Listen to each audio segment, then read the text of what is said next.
مقدس کی جو آیت میں نے پڑھی ہے اس کا ترجمہ اور خلاصہ ہے۔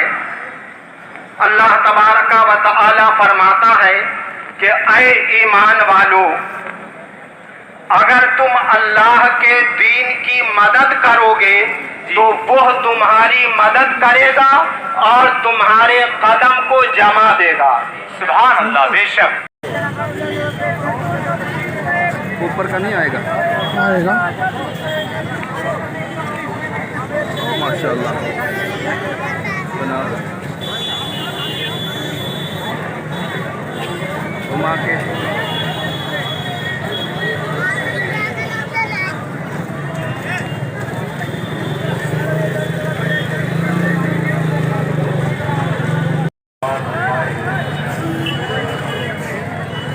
لے لیتے یار۔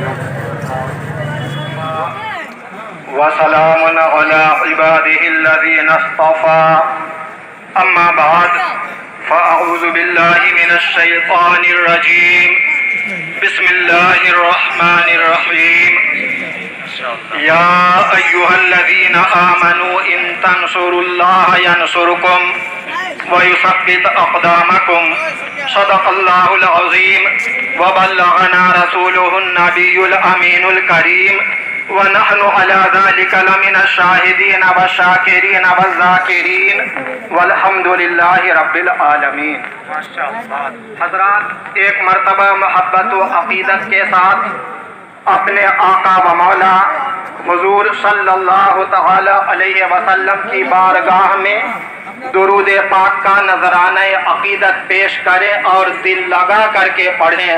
اللہم صلی علی سیدنا و مولانا محمد معدن الجود والکرم و آلہ الکرام و ابنہ الکریم وبارک وسلم۔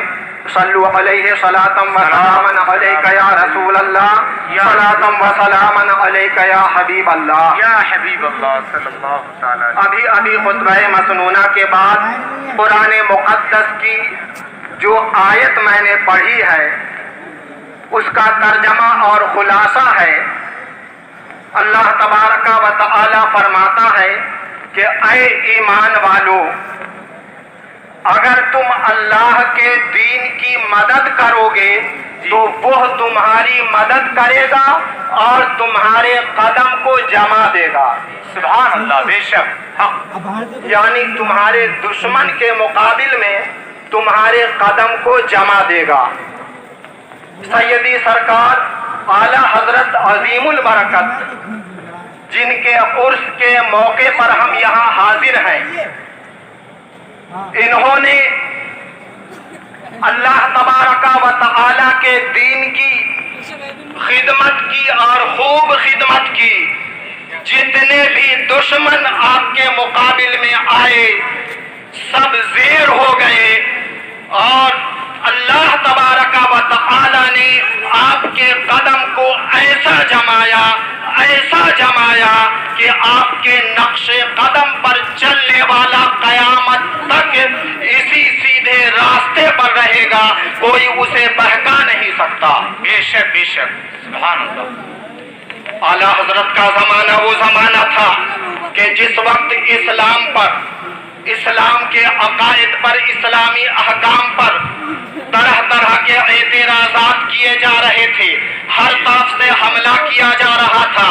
حملہ کرنے والے کھلا دشمن بھی تھے اور حملہ کرنے والے ایسے دشمن بھی تھے جو ہماری صفوں میں ہمارے لبادے کو اوڑھ کر، ہمارے لباس میں یعنی اسلامی لباس کو پہن کر اور اسلامی عقائد اور احکام پر حملے کر رہے تھے۔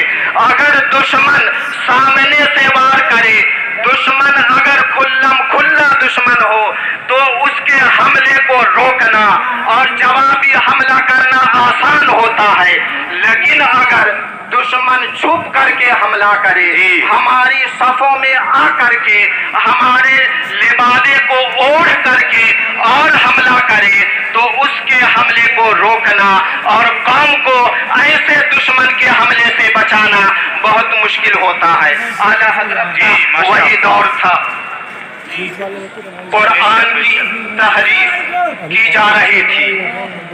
لفظی تحریف تو کوئی کر نہیں سکتا، اس لیے کہ اللہ تبارک و تعالی نے اس کی حفاظت کا وعدہ فرمایا ہے اور فرماتا ہے اِنَّا نَحْنُ نَزَّلْنَا الذِّكْرَ وَإِنَّا لَهُ لَحَافِظُونَ. لیکن مانوی تحریف کی جا رہی تھی. قرآن مقدس کا ترجمہ اپنی مرضی کے مطابق کیا جا رہا تھا.